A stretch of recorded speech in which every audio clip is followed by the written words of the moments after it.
Hello दोस्तों, स्वागत है आपका अपने यूट्यूब चैनल पर जिसका नाम है दीक्षा लर्निंग अकेडमी। और आप लोग देख रहे हैं यूजीसी नेट पाठ्यक्रम में लगा हुआ जो सिलेबस में है कबीर के जो पद। ठीक है, कबीर के पद की संख्या जो है 160 से 200 160 से 200 209 तक दिया हुआ है। और हम लोग अभी देखेंगे 160 से लेकर 174 तक। ठीक है, और उससे पहले हम लोग जो है थोड़ा सा कबीर के जीवन परिचय के बारे में जानेंगे। ठीक है, तो कबीर जी जो थे, कबीर जी से ऐसा कोई नहीं है जो परिचित नहीं है। ठीक है, क्योंकि कबीर जी का जो पद हैं, कबीर जी के पद जो हैं लोक मुख में प्रचलित वाणी ही है। ठीक है, और कबीर जी के पद इतने ही सरल हैं कि लोग आसानी से ही ग्रहण कर लेते हैं, एकदम सहज ग्रहण किया जाने वाला पद है, क्योंकि उन्होंने लोक भाषा मतलब बोली में ही उन्होंने पद की रचना अपनी किया है। ठीक है, और उनकी भाषा में जो है सदुकड़ी भाषा का प्रयोग किया गया है, कहीं पर गुजराती, कहीं पर पंजाबी। उनकी भाषा को सिदुकड़ी भी बोला जाता है, और खिचड़ी भाषा भी किसी विद्वान ने उनको खिचड़ी भाषा भी कहा है। ठीक है, और उनके जीवन परिचय के बारे में हम लोग जानेंगे। उनके जीवन परिचय, उनका जन्म जो है 1398 ईस्वी में हुआ था। 1398 ईस्वी काशी में हुआ था। ठीक है, ये आचार्य रामचंद्र शुक्ल के अनुसार है, और बहुत सारे विद्वान जो है जो मगहर में ही उनका जन्म स्थान मानते हैं, लेकिन आचार्य रामचंद्र शुक्ल के अनुसार जब काशी बताया गया है तो उसको ही ज़्यादातर विद्वान ही मानते हैं। तो और उनका जन्म काशी में हुआ था 1398 ईस्वी में, और उनकी मृत्यु 1518 में मगहर में हुआ था। ठीक है, और उनके माता पिता जो थे, एक विधवा ब्राह्मणी ने उनका जन्म दिया था। ऐसा कहा जाता है कि उनके लोक लाज के डर से उन्होंने जो है कि अपनी बाल शिशु को जो है त्याग कर दिया, और लहर तारा नाम के एक तालाब के किनारे उनकी सीढ़ियों पर जो है कबीर जी को छोड़कर आ गए। और तब से उनकी जो लालन पालन है, एक जुलाहा परिवार के दंपति नीरू और नीमा नाम से दोनों ने उनके किया है। उनके माता पिता का नाम है नीरू और नीमा, और उनकी पत्नी का नाम कहीं कहीं पे कुछ विवादित है। तो उनके रचनाओं में जो है बार बार लोई शब्द का प्रयोग किया जाता है, तो ऐसा विद्वान मानते हैं कि लोई उनकी पत्नी का नाम था, और कमाल और कमाली उनके पुत्र और कमाली उनकी पुत्री का नाम था। ठीक है, और उनके जो पद हैं, उनके पद जो हैं बहुत ही लोग मुख में प्रचलित हैं, और बहुत ही एकदम सरल सहज वाणी में मतलब लिखा गया है। वैसे तो वो पढ़े लिखे नहीं थे, उन्होंने खुद ही कहा है, कागज कलम छुए नहीं कोई। ठीक है, तो उनके जो पद हैं उनके शिष्य जो हैं बीजक में जो है संकलित किया गया है। ठीक है, और उनके जो काव्य संग्रह है शबद रमेनी, हाँ सब साकी शबद और रमेनी। ठीक है, 3 पद संग्रह मिलता है। और अभी हम लोग जो देखेंगे पद संख्या 160 हमारे यूजीसी नेट सिलेबस में जो है लगा हुआ है 160 से 209 तक। तो अभी हम लोग देखेंगे 160 जो है देखूं, लोकामती के भोरा रे जो काशी तन तजे कबीरा, तो राम ही कहाँ निहोरा रे। अब देखिए यहाँ पर जो है किसके बारे में चर्चा किया गया है। जैसे लोगों का मानना है कि काशी में मरने से जो है मोक्ष का प्राप्ति होती है, लेकिन कबीर जी उसका खंडन करते हुए कहते हैं कि जब काशी में मरने से मतलब भगवान की कृपा प्राप्त हो सकती है, मोक्ष मिल सकता है, तो मगहर में मतलब प्राण त्याग करने से क्या भगवान की कृपा नहीं मिलेगी, क्या मोक्ष की प्राप्ति नहीं होगी। तो लोग बहुत भोले हैं, तो इसलिए वो लोग क्या सब लोकमति के भोरा है, यानी लोग मन के जो हैं बहुत ही भोले हैं। जो काशी तन तजे कबीरा, तो राम ही कहाँ निहोरा रे, यानी राम अगर काशी में अगर कबीर जी अगर अगर उनकी मृत्यु हो जाती है, यानी मेरी मृत्यु अगर हो जाती है, तो राम इसमें क्या कर सकते हैं, इसमें और कृपा क्या कर सकते हैं, ऐसा बोल रहे हैं। ठीक है। और तब हम बसे अब हम ऐसे, तब हम वैसे, अब हम वैसे, यह जन्म का लहारे। यानी देखिए, पहले भी हम जैसे थे, अब भी हम वैसे ही हैं, तो हमारा कुछ भी परिवर्तन तो हुआ नहीं है। तो हमारे मरने के बाद जो है, अगर काशी में हम मरेंगे तो हमारा परिवर्तन क्या ही हो सकता है।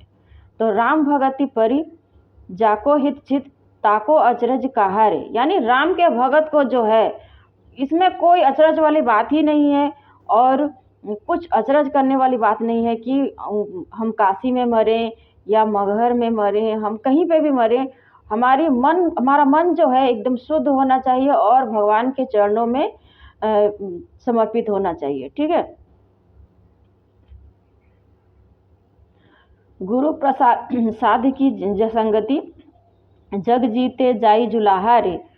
अब देखिए, गुरु का जो है, गुरु और साधु की संगति से हम लोगों का जो है भला हो सकता है। ठीक है। यानी हम लोगों का जो भला है, ना काशी में मरने से भला हो सकता है, ना मगहर में। हमारी भला किस में हो सकता है, हमारा भला किस में हो सकता है, गुरु और साधु की संगति में ही हम लोगों का भला हो सकता है। ठीक है। और कहे कबीर सुनहु रे संतो भ्रमी परे जिन कोई रे, जस काशी तस मगहर ऊसर हृदय राम सती होई रे। यानी कबीर जी कह रहे हैं कि रे संतो भ्रमी परे जिन कोई रे, यानी इस भ्रम में मत रहो कि काशी में मरने से भगवान मिल जाएंगे या फिर मोक्ष की प्राप्ति होगी, और हृदय में, लेकिन या फिर मगहर में मरने से यानी भगवान की प्राप्ति नहीं होगी और उसमें मोक्ष प्राप्त नहीं होगा। लेकिन सबसे बड़ी बात जो है, हृदय में हमारा राम जो है स्थित होना चाहिए, यानी राम का वास होना चाहिए। यानी मन जो है हमारा शुद्ध होना चाहिए और हमारे विचार शुद्ध होने चाहिए। ठीक है। मतलब इसमें कोई दोहराव नहीं है कि हमारा मृत्यु जो है कहीं पर भी हो, लेकिन हमारा मन जो है शुद्ध होना चाहिए और अपने भगवान के प्रति समर्पित होना चाहिए। ठीक है। 161 पूजा सेवा नेम व्रत गुड़ियन का सा खेल, जब लग पीऊँ परसे नहीं तब लग संशय मेले। अब देखिए, कबीर जी जो थे वो निर्गुण भाव के जो संत थे। निर्गुण मतलब निर्गुण संत किसे कहा गया है, जो निर्गुण निराकार, यानी उनके भगवान का जो है आकार नहीं है। वो कहीं पर भी, वो किसी पत्थर में भी देखा जा सकता है, किसी पेड़ पौधे में भी, किसी इंसान के मन में भी। यानी भगवान का जो है वास सभी जगह पर है। ऐसा मतलब सगुण रूप को भगवान की पूजा वो नहीं करते थे, और वो पूजा सेवा नेम व्रत, यानी व्रत रखना, नियम से कुछ कार्य करना, ठीक है, सेवा करना, मतलब भगवान की पूजा करना, ये सब उनको गुड़िया का खेल यानी बच्चों का खेल ही लगता है। ठीक है। और जब लग पीऊ परसे नहीं तब लग संशय मेरी। यानी देखिए, जब हम लोग पूजा पाठ नियम व्रत करते हैं, लेकिन जब तक हमारे मन में जो है भगवान के प्रति आस्था ना हो, भगवान के प्रति प्रेम ना हो, और हमारा मन जो है शुद्ध ना हो, हमारे विचार शुद्ध ना हो, तब तक हम लोग जो है भगवान को प्राप्त नहीं कर सकते। ठीक है। और ये सब इसीलिए पूजा नेम व्रत ये सब दिखावा उन्होंने कहा है। मतलब ये सब दुनिया को दिखाने वाली जो बातें हैं, इसको अंधविश्वास के श्रेणी में उन्होंने लेकर गए हैं। ठीक है। तो इसको जो है पूजा नियम व्रत सेवा, इसको क्या कहा है, गुड़िया का खेल कहा है। ठीक है। और जब लग पीऊँ परसे नहीं तब लग संशय मेल। यानी जब तक हमारे पिया जो है, यानी हमारे प्रियतम, हमारे परमेश्वर जो हैं, हमको स्पर्श यानी स्पर्श नहीं करते, यानी हमारी आत्मा को जब तक छूते नहीं, तब तक हमारा मतलब हमारा जीवन व्यर्थ है। हमको मतलब हमारा जो पूजा पाठ जो कर रहे हैं वो सभी व्यर्थ है। तब तक हमारा जीवन संशय में रहेगा, जब तक हमारे प्रियतम जो है राम जी मानते थे, अपने भगवान निर्गुण निराकार राम की ही पूजा करते थे। लेकिन वो दशरथ नंदन राम नहीं थे। ये बता दूं कि बहुत सारे लोग जो है राम मतलब दशरथ नंदन राम यानी सगुण राम की उपासना करने वाले समझते हैं, लेकिन वो सगुण राम की पूजा नहीं करते थे। उनका राम जो है उनका राम जो है निर्गुण निराकार था, वो दशरथ नंदन राम नहीं थे, ठीक है। लेकिन उनका राम के नाम को जो है उन्होंने बहुत ही ज़्यादा महत्व दिया है और राम से बढ़कर भी राम का नाम उन्होंने जप करने के लिए कहा है, ठीक है। जाति न 162 पद संख्या 162, जाति न पूछो साध की पूछ लीजिए ज्ञान, मोल करो तलवार का पड़ा रहने दो म्यान। अब देखिए हम लोग जो है किसी भी इंसान का जो है पहले जाति पूछते हैं, लेकिन उन्होंने जो है जाति पाति का जो है पूर्ण विरोध किया हुआ है, ठीक है। क्योंकि किसी को भी उसके जाति से उसको उसकी मतलब जज नहीं करना चाहिए, यानी उसको विचार नहीं करना चाहिए उसकी जाति से। वो जो है उसके ज्ञान से उसको मतलब जज करना चाहिए। और जाति न पूछो साध की पूछ लीजिए ज्ञान, यानी कोई भी साधु उसके ज्ञान से ही उसको जज करें। और मोल करो तलवार का पड़ा रहने दो म्यान, यानी हमारे तलवार को जिसमें रखा जाता है म्यान, अब हम लोग म्यान के ज़्यादा मतलब तरफदारी करते हैं और उसको ही देखते हैं कि कैसा है। लेकिन जो सच्चा वीर है वो ना ही म्यान को देखेगा, उसको सबसे ज़्यादा तलवार का ही महत्व दिखेगा, ठीक है। वो तलवार का महत्व देखता है, ना कि म्यान का देखेगा, क्योंकि म्यान तो म्यान ही है, उसमें उसके अंदर रखना है। वो जैसा भी ऊपर से सुंदर हो तो भी ठीक है और ना हो तो भी ठीक है, वो अंदर में जो पड़ा जो सामान है यानी तलवार है, उसका धार देखा जाता है, मतलब उसकी ही सुंदरता यानी उसका ही मोल देखा जाता है, ठीक है। तो इसलिए कह रहे हैं कि किसी भी गुणी व्यक्ति को उसके बाहर से देखकर उस पर विचार मत कीजिए, उसको अंदर से ही मतलब उसके गुणों को देखिए और उसके अंदर जो ज्ञान छिपा हुआ है उसको देखिए, ठीक है। हस्ती चढ़िए ज्ञान को सहज दुलीचा डारी, स्वान रूप संसार है भूकन दे झकमारे। अब हस्ती चढ़िए यानी जो हम हाथी जो है क्या करता है, हाथी एकदम अपने मदमस्त होकर चलता रहता है, उसे किसी की भी परवाह नहीं रहता। और हाथी की तरह जो है उसको ज्ञानी के साथ तुलना किया गया है हाथी को। और हाथी को ज्ञान के साथ तुलना किया गया है, ठीक है। और सहज दुलीचा डारी यानी दुलीचा डाल के जब हम लोग हाथी के ऊपर हमको ज्ञान के ऊपर यानी ज्ञान की हस्ती के ऊपर बैठ जाना चाहिए। और स्वान रूप संसार है भूकन दे झकमार, यानी स्वान रूप यानी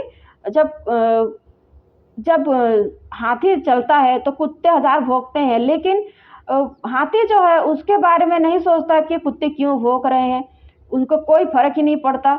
तो ठीक उसी तरह जो है ये स्वान रूपी संसार है और इसको जो है हम लोगों को देखना नहीं चाहिए कौन क्या कह रहा है, कौन क्या कर रहा है।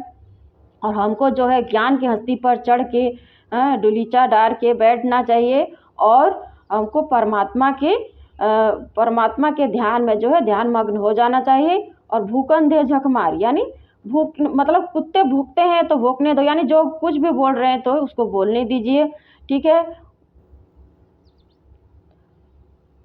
पद संख्या 163, मेरा तेरा मनुआ कैसे इक होई रे,